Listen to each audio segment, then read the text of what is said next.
안녕하세요. 모모의 21세기 경제학입니다. 오늘 여러분한테 숫자 하나 보여드리겠습니다. 80.9%. 이게 뭔지 아십니까? 2025년 울산 현대차 공장에서 일하는 노동자 5,425명한테 설문을 돌렸어요.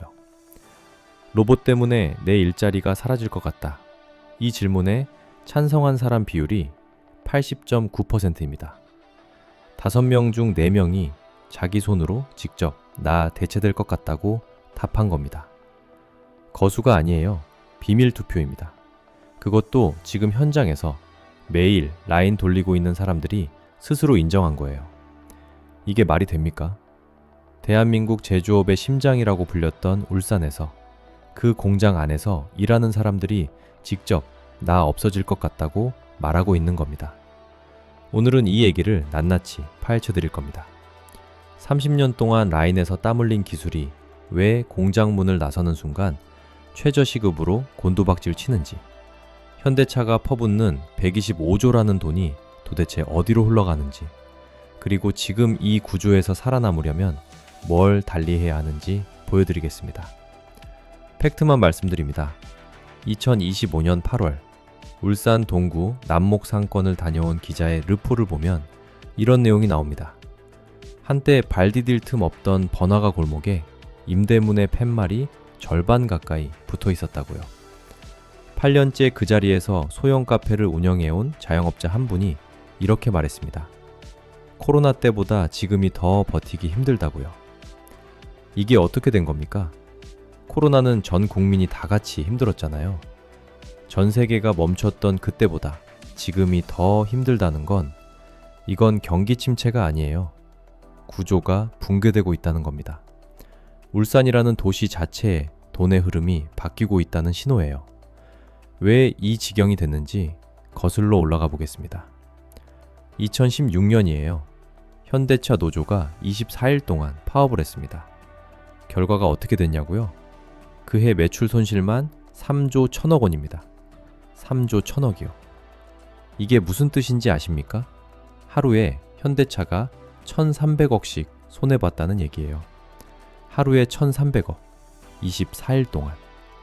그 이듬해인 2017년에도 또 파업이 났어요. 이번엔 1조 8,900억이 날아갔습니다. 2년 합치면 5조 원이 그냥 증발한 겁니다. 누가 훔쳐간 게 아니에요. 라인이 멈추니까 그냥 사라진 거예요. 이 사태를 지켜본 회사 임원들이 내린 결론이 뭔지 아십니까? 다음엔 더 잘 협상하자가 아니었어요. 사람은 리스크다 였습니다. 그때부터 현대차의 전략이 바뀝니다. 자동화에 돈을 쏟아붓기 시작한 거예요. 2025년 11월 현대차 그룹이 공식 발표했습니다. 2026년부터 2030년까지 5년 동안 국내에만 125조 2천억 원을 투자한다고요. 125조 2천억입니다. 여러분, 이게 얼마인지 체감이 되십니까? 이걸 5년으로 나누면 연평균 25조예요. 다시 365일로 나누면 하루에 685억씩 쏟아붓는 겁니다. 하루에 685억. 여러분이 지금 이 영상 보는 20분 동안 현대차는 약 213억을 투자에 집행하고 있다는 얘기입니다. 이 돈의 핵심 방향이 어디냐고요? AI 내재화, 자율제조, 스마트 팩토리, 로봇 완성품 제조시설 신설입니다. 사람 뽑는 데 쓰는 돈이 아니에요. 자, 여기서 팩트체크 들어갑니다. 공장에서 사람 한 명을 평생 고용할 때 드는 총 비용이 얼마인지 아십니까? 연봉에 퇴직금, 각종 수당, 복리후생, 사측이 부담하는 사회보험료까지 다 합치면 30년 근속 기준으로 약 14억 원이 넘습니다. 반면 산업용 로봇 한 대는 얼마냐고요? 설치비 포함해서 약 2억 5천만 원입니다. 단순 비교하면 로봇이 사람보다 6배 가까이 쌉니다. 근데 거기서 끝이 아니에요. 로봇은 야간 수당을 요구하지 않습니다. 주말 특근 수당도 없어요. 파업도 안 합니다. 새로운 차종이 나오면 프로그램만 새로 깔아주면 됩니다. 임금 인상 협상을 할 필요가 없어요. 기업 입장에서 보면 이건 선택지가 아닙니다. 답이 이미 정해진 문제예요. 이게 무슨 뜻인지 아십니까? 현재 테슬라 상하이 공장의 자동화율이 95%입니다. 100대의 차를 만들면 95대는 사람 손이 전혀 닿지 않는다는 얘기예요. 아이오닉 만드는 현대차 울산 공장이랑 비교해보면 그 격차가 얼마나 되는지 상상이 가십니까? 테슬라의 일론 머스크는 이미 이렇게 선언했어요. 테슬라의 미래는 전기차가 아니라 로봇에 있다고요. 기존 생산 라인을 휴머노이드 로봇 옵티머스 제조시설로 교체하고 2027년까지 완전한 AI 로보틱스 기업으로 전환하겠다는 겁니다. 현대차도 2020년에 보스턴 다이내믹스를 인수했습니다. 2025년 4월에는 보스턴 다이내믹스의 로봇 스팟, 스트레치, 아틀라스를 미국 공장과 물류센터에 대량 도입하는 계약까지 체결했어요. 수만 대 규모입니다. 그리고 2030년까지 아틀라스를 울산 공장 조립 공정에 직접 투입하겠다는 게 현재 계획이에요. 이건 먼 미래 얘기가 아닙니다. 불과 4년 뒤 얘기예요. 근데 여기서 진짜 충격적인 게 있어요. 이게 아이러니입니다. 현대차 울산 공장에서 지금 일하고 있는 숙련 노동자들. 이분들의 시간당 용접 속도, 도장 정확도, 조립 기술은 분명히 대단합니다. 20년, 30년을 그 공정만 해온 사람들이에요. 근데 그 기술이 어디서 통합니까? 현대차 울산 4공장 그 라인에서만 통해요. 정확히는 그 라인의 그 공정에서만 통하는 겁니다. 공장 문을 마서는 순간 그 기술은 다른 데 가서 쓸 수가 없어요. 다른 제조업체에 가면 공정이 달라요. 자영업을 하면 전혀 관계없는 얘기예요. 이게 숙련의 함정입니다. 30년을 갈고 닦은 기술이 한 공장의 한 라인에만 최적화되어 있다는 거예요. 거기에 충성하면 할수록, 더 잘할수록 그 기술의 범용성은 오히려 줄어드는 겁니다. 이건 처음부터 잘못 설계된 게임이에요. 더 충격적인 아이러니가 있어요. 현대차 노조는 강합니다. 실제로 강해요. 단체 협약에 보면 이런 조항이 있습니다. 신기술 도입과 공법 변경 시 노사 고용안정위원회의 심의와 의결을 반드시 거쳐야 한다. CEO가 단독으로 결정을 내릴 수 없다는 겁니다. 노조 동의 없이는 로봇 한 대도 들여올 수 없어요. 여러분, 이거 보고 뭔가 이상하지 않습니까? 테슬라는 일론 머스크가 오늘 결정하면 내일 라인이 바뀝니다. 중국 지리자동차는 2024년에 이미 휴머노이드 로봇 워커 S를 공장에 투입했어요. 샤오펑도 자체 개발한 아이언 로봇을 전기차 생산 공정에 지금 굴리고 있습니다. 그런데 현대차는요? 한국 공장에서는 노조 합의 없이 단 한 대도 못 들어갑니다. 노조가 막고 있어요. 그러면 어떻게 됐냐고요? 현대차는 한국 공장 대신 미국 공장 현대모터그룹 메타플랜트 아메리카에서 먼저 시작하기로 했습니다. 노조가 없는 곳에서요. 한국에서 막으면 다른 나라에서 하면 된다는 거예요. 결국 한국 공장 노동자들만 손해입니다. 막아봤자 자기 파이만 줄어드는 구조예요. 이게 진짜 아이러니입니다. 더 세게 저항할수록 더 빠르게 뒤처지는 구조. 자, 그러면 퇴직한 이 숙련 노동자들은 어디로 가냐고요? 통계가 있습니다. 2024년 대한민국 역사상 처음으로 연간 폐업자가 100만 명은 넘었습니다. 100만 8,282명입니다. 하루에 2,700명씩 문을 닫는 거예요. 이게 무슨 뜻이냐면요. 울산 인구가 약 110만 명이에요. 1년 동안 울산 전체 인구와 맞먹는 숫자가 폐업을 했다는 얘기입니다. 그 중에 누가 많이 포함되어 있냐고요? 대기업 퇴직자들이에요. 한국은행 통계를 보면 2024년 기준으로 고령 자영업자가 210만 명입니다. 2015년에 142만 명이었는데 9년 만에 70만 명이 더 늘었어요. 왜 늘었겠어요? 공장에서 나온 사람들이 퇴직금 들고 가게 차린 겁니다. 이게 또 아이러니입니다. 공장에서 번 연봉이 얼마예요? 현대차 생산직 평균 연봉이 9천만 원에서 1억 원 사이입니다. 숙련공들은 더 받아요. 그 연봉을 30년 동안 받아왔다는 건 이 사람이 능력이 있어서가 아닙니다. 물론 기술은 있죠. 근데 그 높은 연봉의 진짜 이유가 뭐냐고요? 고도 성장기에 대량으로 사람이 필요했을 때 들어온 시대적 타이밍, 강력한 노조가 지켜준 임금 협상력, 정년이 보장되는 고용 경직성, 이 세 가지가 만들어낸 프리미엄이에요. 기술값이 아닙니다. 그 세 가지가 다 사라지는 순간 그 연봉도 같이 사라지는 겁니다. 공장 문 나서는 순간 그 기술로 어디 가서 쓸 수 있냐고요? 없어요. 그래서 퇴직금 들고 치킨집을 차립니다. 카페를 열어요. 편의점을 합니다. 근데 자영업 5년 생존율이 40%입니다. 10명이 시작하면 5해 안에 6명이 문을 닫는다는 얘기예요. 10개 중 6개가 망한다는 겁니다. 8년 생존율은 더 처참해요. 16%입니다. 시작한 지 8년이 지나면 10개 중 8개 이상이 사라져요. 거기에 60대 신규 자영업자만 보면 더 심각합니다. 자영업에 들어간 지 5년 이내에 이탈하는 비율이 31%예요. 셋 중 하나가 5년 안에 때려치운다는 얘기인데 이탈한 다음에 어떻게 되냐고요? 20대에서 50대는 자영업 이탈 후에도 절반 이상이 상용직 일자리를 다시 구합니다. 근데 60대는요, 상당수가 임시직, 일용직으로 떨어지거나 아예 노동시장을 떠납니다. 이게 대한민국이 현대차 숙련 노동자들한테 돌려주는 전부예요. 30년 라인에서 일한 대가가 퇴직금으로 차린 가게를 망하게 두는 것까지입니다. 돈의 흐름을 보면 더 분명해집니다. 겉으로 보면 현대차는 돈을 잘 버는 것 같아요. 2024년 현대차 영업이익이 14조 2,396억 원입니다. 역대 최고 수준이에요.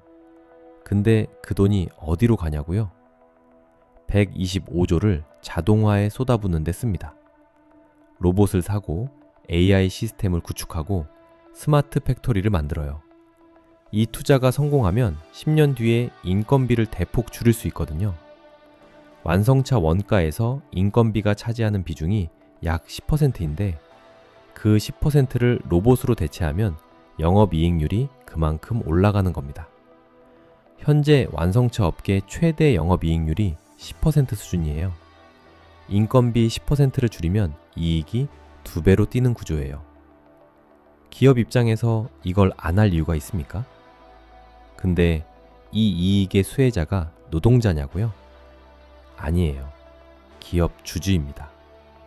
노동자는 이 과정에서 대체되는 쪽이에요. 그런데 이게 결정적입니다. 현대차가 2030년을 목표로 추진하는 아틀라스 투입 계획을 들여다보면 이 로봇이 하려는 게 뭔지 아십니까? 기존 산업용 로봇이 못하던 걸 합니다. 용접이나 도장 같은 고정 위치 반복 작업은 이미 자동화됐어요. 그 다음 단계, 와이어링 하네스 같은 전선 뭉치를 차체에 장착하는 작업, 시트를 달고 엔진룸 내부를 복잡하게 조립하는 공정, 이게 바로 지금 울산 공장 숙련공들이 하는 일입니다. 이 일들은 비정형적이에요. 손기술이 필요하고 상황 판단이 필요해서 기존 로봇팔로는 불가능했거든요. 근데 AI가 탑재된 휴머노이드 로봇은 이걸 할 수 있다는 겁니다. 현대차가 아틀라스를 연간 3만 대 양산하겠다는 게 이게 2030년 계획이에요. 3만 대요. 이게 무슨 뜻인지 아십니까? 숙련공들이 마지막 보루처럼 지키던 그 공정까지 이제 대체 대상이 됐다는 겁니다. 자, 그럼 비교해 봅시다. 같은 자동차 제조 강국인 독일은 어떻게 했냐고요? BMW 독일 공장을 보면 다릅니다. 자동화율을 높이면서도 기존 숙련 노동자들을 정리해 구하지 않았어요. 대신 이 사람들을 로봇 운영 엔지니어, 스마트 팩토리 관리자, AI 품질 검수 시스템 관리자로 재교육시켰습니다. 라인에서 부품 조이던 사람이 로봇을 모니터링하는 코치로 바뀐 거예요. 독일 제조업 노동자의 디지털 재교육 투자가 연간 수조 원 규모로 이뤄지고 있어요. 이게 차이입니다. 플레이어를 내보내는 게 아니라 코치로 전환시키는 거예요. 울산에서는 이 논의가 제대로 되고 있습니까? 현재 현대차 단체 협약은 로봇 한 대 들여오기 전에 노조 동의 받아야 한다는 데서 멈춰 있어요. 로봇 도입을 전제로 어떻게 재교육하고 어떻게 전환할 것인가에 대한 논의는 시작도 못했습니다. 이 속도로 싸우다가는 선택지 자체가 없어질 수 있어요. 2025년 기준으로 현대차 울산 공장에는 비정규직, 하청, 서열업체 노동자들까지 포함하면 수만 명이 생계를 의존하고 있습니다. 금속노조 현대글로비스 울산 지회장이 이런 말을 했어요. 미국식 자동화 모델이 이식되면 공장에 상주하는 서열업체 노동자들은 거의 100% 정리해고될 것이다. 정규직과 비정규직을 가리지 않는 거대한 구조조정으로 이어질 것이다. 이게 과장이 아닙니다. 실제로 현대차 최근 전략회의에서 AI 기반 로봇만으로 24시간 7일 가동되는 공장을 논의했다는 게 알려져 있어요. 24시간 7일. 사람이 필요 없는 공장입니다. 이게 현실화되면 울산 동구 남목 상권이 지금보다 얼마나 더 텅텅 비게 될지 여러분 상상이 되십니까? 여기서 여러분한테 솔직하게 말씀드릴게요. 이걸 막을 수는 없습니다. 로봇 자동화의 방향을 뒤집을 수는 없어요. 이건 현대차만의 문제가 아니에요. 중국 자동차 업체들은 이미 공장에서 사람을 줄이고 있고 그 원가 경쟁력으로 글로벌 시장을 파고들고 있습니다. 현대차가 자동화를 안 하면 중국 업체들한테 가격으로 지는 거예요. 그러면 공장 자체가 경쟁력을 잃어요. 결국 더 많은 사람이 일자리를 잃습니다. 자동화를 하든 안 하든 지금 구조로는 울산 노동자들이 손해를 보게 되어 있어요. 이게 진짜 구조적 함정입니다. 그렇다면 지금 울산에서 일하는 사람 혹은 비슷한 제조업 현장에 있는 사람이 할 수 있는 게 뭐냐고요? 로봇을 막는 게 아니라 로봇을 부리는 쪽으로 가야 합니다. 말이 쉽죠. 근데 현실에서는 실제로 갈라지고 있어요. 로봇이 들어오면 그 로봇을 운영하고 유지하고 이상이 생겼을 때 진단하는 사람이 필요합니다. 스마트 팩토리가 돌아가려면 그 시스템을 관리하는 사람이 있어야 해요. AI가 품질 검수를 하더라도 그 AI가 틀렸을 때 판단하는 사람이 있어야 합니다. 이게 바로 독일이 만들어낸 일자리예요. 조립 라인에서 볼트 조이는 기술이 아니라 조립 라인을 돌리는 시스템을 이해하고 관리하는 능력. 이게 앞으로 10년을 버티는 기술입니다. 과거에는 성실함이 보호막이었어요. 매일 출근하고 라인 성실히 돌리면 정년까지 먹고 살 수 있었습니다. 노조가 그걸 지켜줬어요. 근데 지금은요, 성실함은 기본 중에 기본이고 그 위에 뭘 더 얹어야 합니다.